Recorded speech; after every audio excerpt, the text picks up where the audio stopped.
Here's Brian Higgins. Now this is a story all about. Here we are, rolling along on the show on this lovely Tuesday. And the Q's working on getting Meg Carney all connected and ready to go here. Hopefully we'll be talking to number 22 shortly. It's been like a shorter lineage of 22 on the women's side. The players have kept it for a while. Taylor Gate was 22 for 6 years. Meg's been here a minute. Like it's been like a decade between the two of them. That's worked out, I would say, for the Orange, between two multiple-time All-Americans each. But hopefully we'll be chatting with Megan shortly. They got the big game against Stony Brook tomorrow. Syracuse playing its first game as the number one team in the country since 2014. They'll take on Stony Brook tomorrow at 8 o'clock in the Dome. The 8 o'clock Wednesday night women's lacrosse game, that kind of has thrown me for a loop, but I guess it's on ESPNU, and we exist at the whim of our good friends on the television side of things usually, so working on getting Megan involved. Something we hit on the chat I didn't get into yet about the idea of Judah Mitz, and here's where the testing the waters thing and the time I'm talking about until May, like there's no real reason unless Judah just says, yeah, it's not for me earlier. But here's what Syracuse says, and we talk about hundreds of players tuning in for the draft, that like the NIL stuff has a significant chance to impact Judah going forward here. But right now we do have Meg with us, Meg Carney from the number one Syracuse women's lacrosse team joining the show today. Meg, it's only been a few days. How does that sound to be hearing that you are on the number one team in the country right now? Yeah, I mean, it's definitely very exciting. Woke up Monday morning and saw that we were ranked number one, so that's always a great way to start the week off. And, it's amazing. For as good as the program has been and for as long as it's been, it's only the second time ever that Syracuse has been number one. Your head coach was on the last team to do it in 2014. What does that say about where the program is right now, that it is taking steps like this to, it's a larger ladder, I think, than you'd think to go from like number 3 to number 1 than maybe it is when you say it out loud. Yeah, I mean, it's definitely very exciting.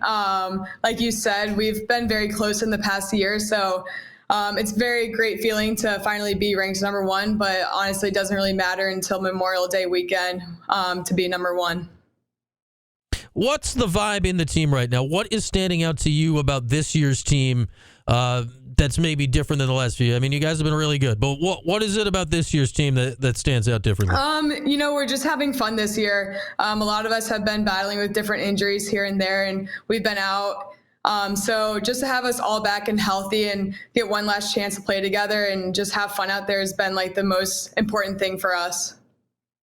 And obviously, hey, you're on that list. I mean, the injuries last year were just wild. I mean, you were on the sideline. Emma Ward was out all year. Emma Tyrell got hurt late in the year. Sierra Cockerell was out, and I'm sure I'm leaving out a bunch of people that were hurt last year. How tough of a season was that to go through last year when it wasn't just one? It was like a collection of like a top 5 team was standing on the sideline during most of your games. Yeah, I mean, it's never easy when some of your top players go out, especially our midfielders like Sierra, Emma Tyrell, Emma Ward, a lot of big contributors on our team. So it's never easy when they go out. We've been fortunate enough to have some pretty good depth on our roster, and the girls that are next up are always ready to go. So this season started, I mean, you guys didn't like wait around. It was just like, all right, let's try out Northwestern and Maryland and see how things are to start the season. What was that like to just jump into like the deepest part of the deep end of the pool right away? Yeah, I mean, it was very exciting to start with Northwestern. We usually start with maybe like a Binghamton or someone closer by, and that maybe not be ranked top 5, but I think that also validates our number 1 ranking, that we've played the top competition. We've played Northwestern, we played Maryland, we just had Duke, we played Notre Dame. So we've played a lot of the top 10, top 20 teams so far in our season. But I mean, to start off with Northwestern and Maryland just had us lock in from the beginning. We couldn't take anything easy, and we just have been going from there. You look back over the years, and obviously you played for Gary Gate, now you play for Kayla Traynor, and it does not appear the strategy has changed at all. That like the scheduling policy seems to be that, all right, here's the top 10, let's play all of them, and then we'll figure out the rest. Is that fun? Is it grueling? What's it like to play as tough of a schedule as you guys do every year? I mean, yeah, it can definitely be hard on your bodies, on your mind. It takes a lot to be able to lock in for an entire week to prepare for a game.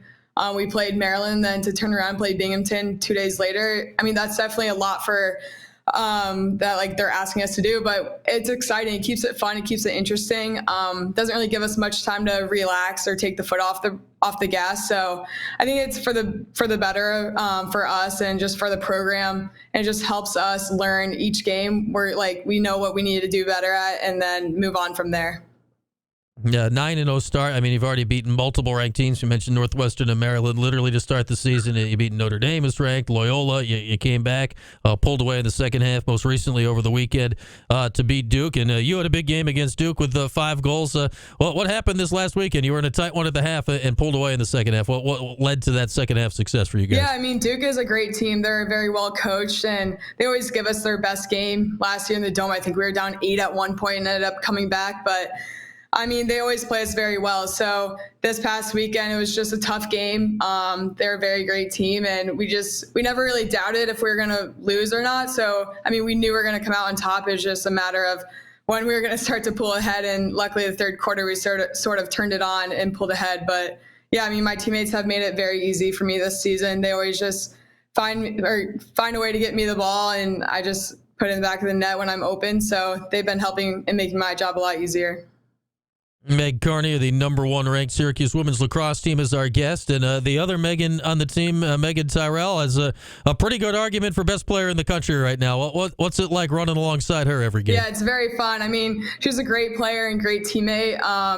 Been playing with her for 5 years now, so it's awesome to play with someone as good as her alongside and on the same team.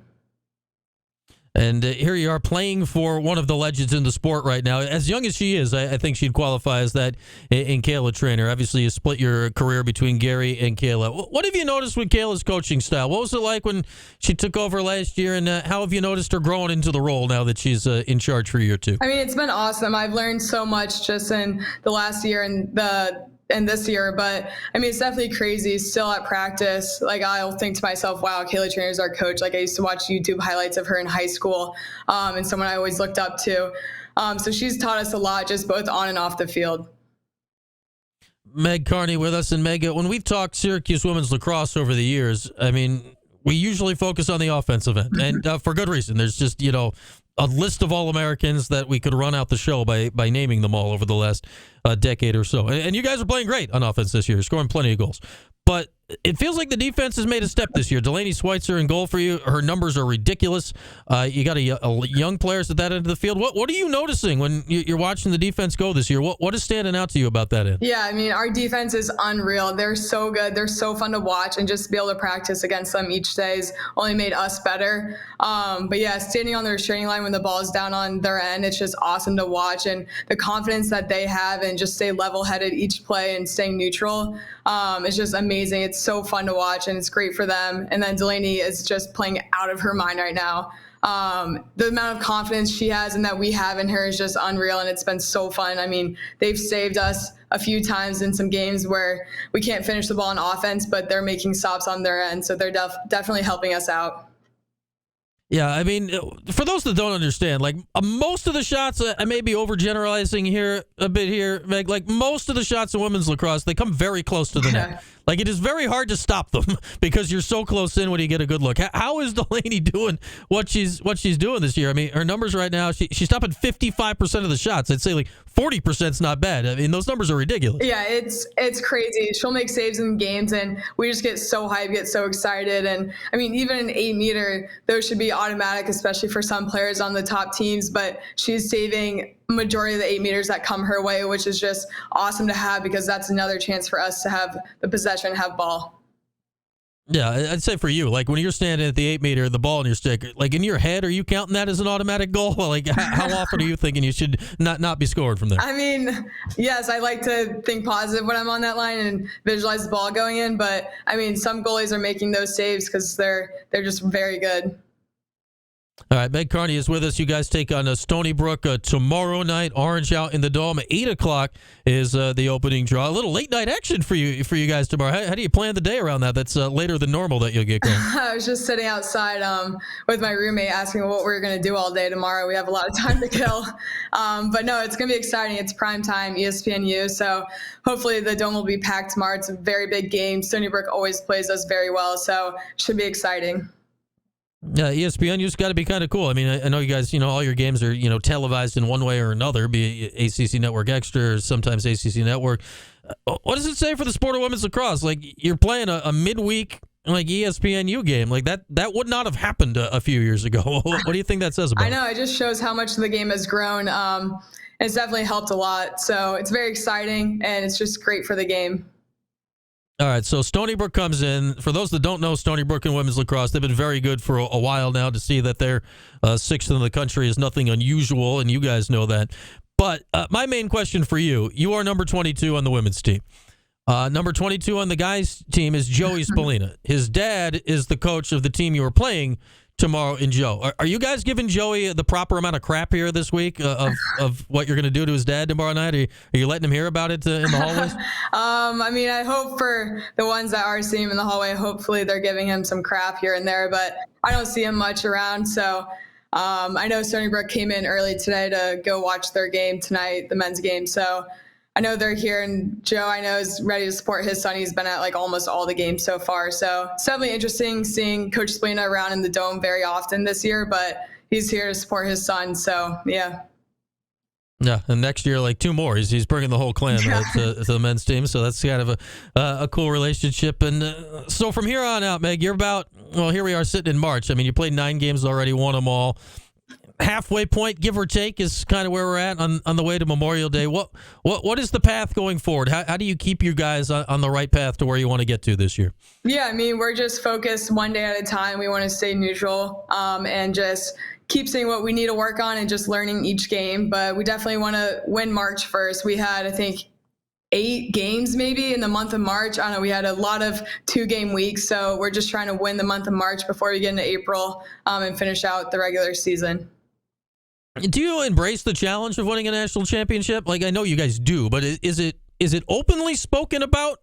Is that a preseason thing you talk about? Do you mention it during the year, or do you try to set that aside until May comes around? No, we make sure, like, especially the incoming and the freshmen or transfers know that that's our goal and that that's what we're here to do is win a national championship. So we mentioned it at the beginning, but once the season starts, we're taking it one game at a time. Here you are. It's 9 1-0 seasons. I guess if you're doing that so far, a chance to get 10 of them tomorrow night in the Dome. Syracuse and Stony Brook. Number 1 Syracuse and number 6 Stony Brook tomorrow night at 8 o'clock. Meg, thanks for hopping on with us. Good luck tomorrow, and keep it going the rest of the way. Thanks for spending a few minutes today. That is Syracuse All-American number 22 Meg Carney of the number 1 Syracuse women's lacrosse team. They got Stony Brook in the Dome tomorrow night at 8. It's just fun to say anyone's number 1. That's good stuff. It's surprising. It's half surprising and it's half not that it's only the second time only. It's only the second time that Syracuse women's lacrosse has been number 1 in the country. Like, the Orange have been a very consistent top 5 program now for, I mean, it's going on 15 years. They played in multiple national championship games, gone to, times 3 that Final Fours. Been right there, but because of the powers that be in women's lacrosse, and it's still a small group, it was Maryland for a very long time, Northwestern before that, North Carolina just ended like a year-plus run at the top here over the weekend. Like, it's really hard to get to number 1. I know that sounds dumb to say. I mean, look at some other sports, it's just rifling all the time. Like in women's lacrosse, the Orange recently, they spent a year in the top 3 the entire season. Never number 1. Never number 1. So only the second time ever the ladies are number 1. Wishing them the best of luck tomorrow night and over the course of the rest of the season. Veteran squad and looking to become national champs here for the first time in program history. So wishing them the best going forward. I'm sure we'll touch base with more of their squad as we roll on throughout the season. With that, we take a break. Phone lines open when we come back at 315-437-7644 for ESPN 44. Talk NBA draft, top of the hour with John Chipkevich about Judah Mintz. Maybe tall French guys. Maybe where these players are coming from. The NBA draft is weird now. Like, you watch the draft, you're like, all right, well, I've watched none of those people play basketball before. Huh. And I watch a lot of basketball, so we'll talk to him about that side of things, too. All that as we roll along today on the 315 on this hour, brought to you by William Mattar, just past 444. Hurt in a car, call William Mattar at 444-4444. Much more to come after this. It's QSportsTalk.com and ESPN Radio.